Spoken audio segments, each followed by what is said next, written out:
All right, and welcome back here to our special wake-up call with Dan Tortora, on-site, on location, broadcasting from Tully's Good Times Restaurant right here on Erie Boulevard, 2943 Erie Boulevard East in Syracuse. We are celebrating the CBA softball team here tonight ahead of the 2025 season, and I am joined by Makayla Grobsmith as well as Alli, Boule. Please give them a round of applause. Show them some love.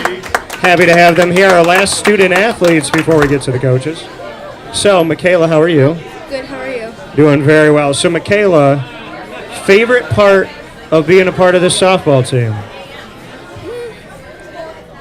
Probably the energy that my teammates give off during the games. Yeah. The energy from your teammates? Yeah. How would you describe that energy? Uplifting. Uplifting? Yeah. Do they bring you up if you're having a rough day? Yeah. Okay, all right. What would you say about your coaches? Something good about the both of them? I feel like Coach Cusano is very like understanding. Understanding. And then Mr. Gangemi is very funny. Great and funny. Okay, fair enough. Alli, how are you? I'm good. How are you? Doing well. I heard that your nickname is Bean, or that's a family nickname? Yeah, so my family calls me that, but Coach Gangemi has adopted that as well recently. Do you like that he's adopted Bean? I think so. I've been with him for like 5 years now, so he feels definitely kind of like a family member, so I feel like it's only fitting. Okay. Now I heard that you bake. I do. What do you bake? I want to know what's the menu? What have we done? Whatever I get requested, it's usually cupcakes, cakes, cookies. I like to say the basics for the most part. Okay, all right. Do you have a favorite thing that you make?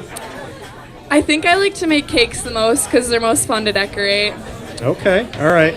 So I told you I would tell you the two things that I bake. So I make pumpkin pie, and for the Italians out there, I make ricotta pie.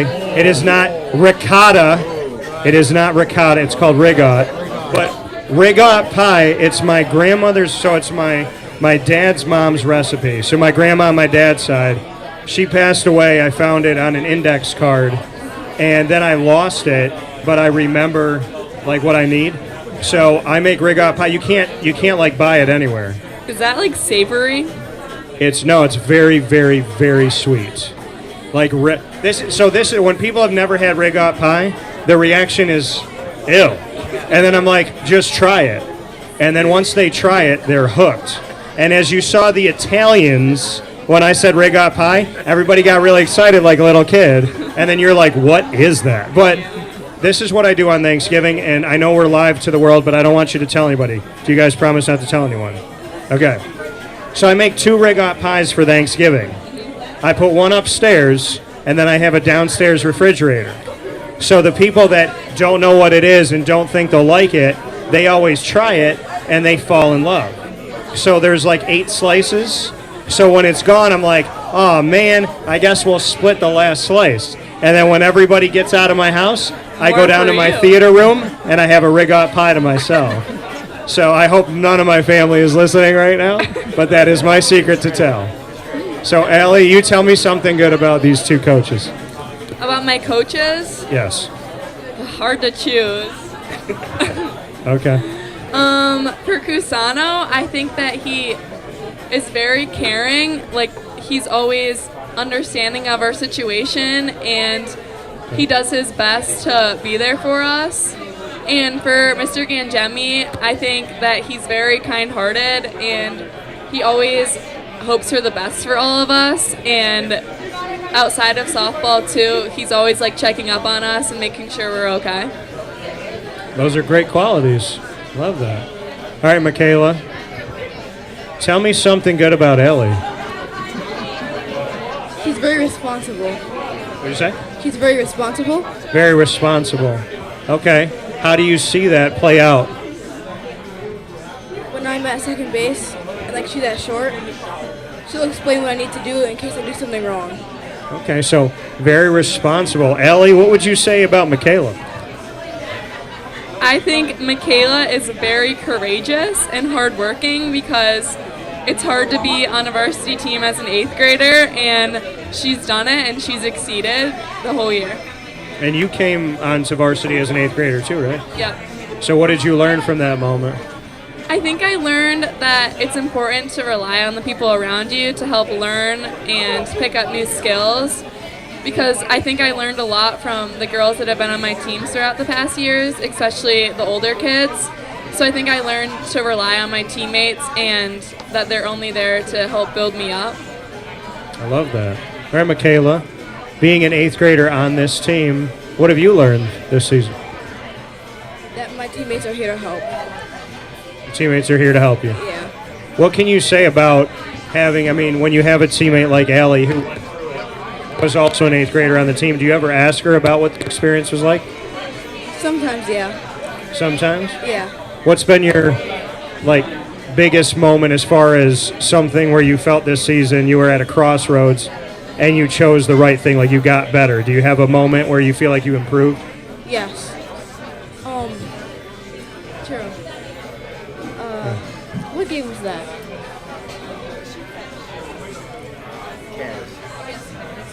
Yeah, it was Kaz, and Alli really picked me up. I was getting down on myself a lot. So what was the last thing you said? It was against Kaz, and then what'd you say? Yeah, I got down on myself a lot, and Alli picked me up. Alli picked you up. Awesome. So if you were writing a letter to Alli right now, what would you end it with? What's that last sentence you would say? Thank you for being my best friend. Thank you for being your best friend. Yeah. That's amazing. Can we clap up that? That friendship is more important than anything. That's family right there. I love that. So, Alli, that a little emotional there. That's a really kind thing. What would you say back if you were writing a letter back to Makayla? Final sentence. What would it read?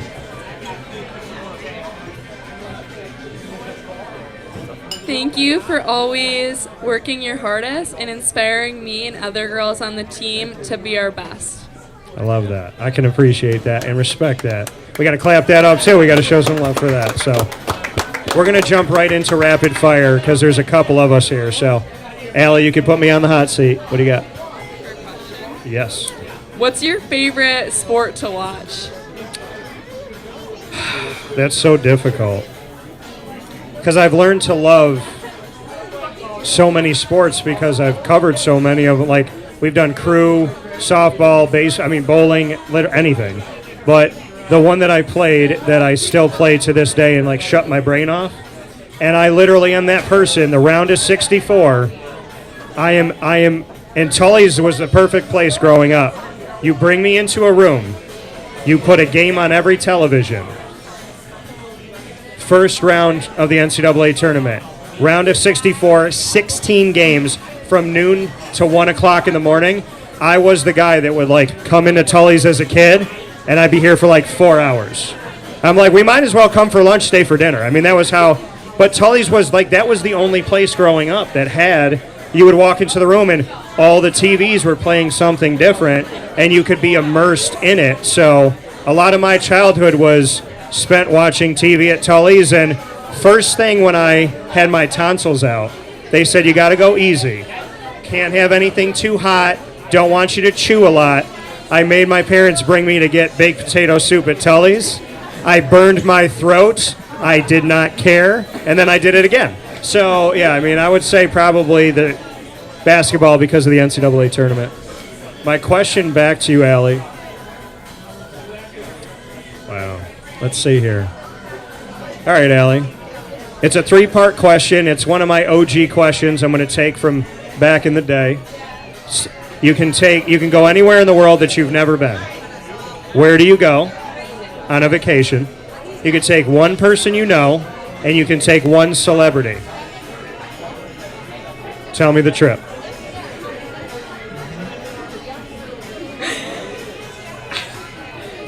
I would go probably to Hawaii. Okay. With MC Giammartino, and I would bring Glorilla because she's our icon. Glorilla. Okay. I know, and I'm kind of happy I know nothing about Glorilla. Who is Glorilla? She's an artist. She's an artist. Singer? Yes. Okay. And you would bring MC. Why are you bringing MC? You know, always a good time. Okay. All right. So you're bringing MC to Hawaii with Glorilla.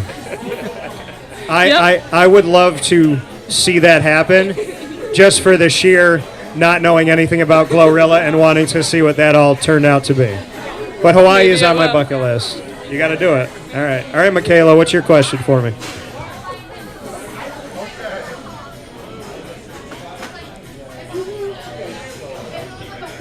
Favorite childhood moment?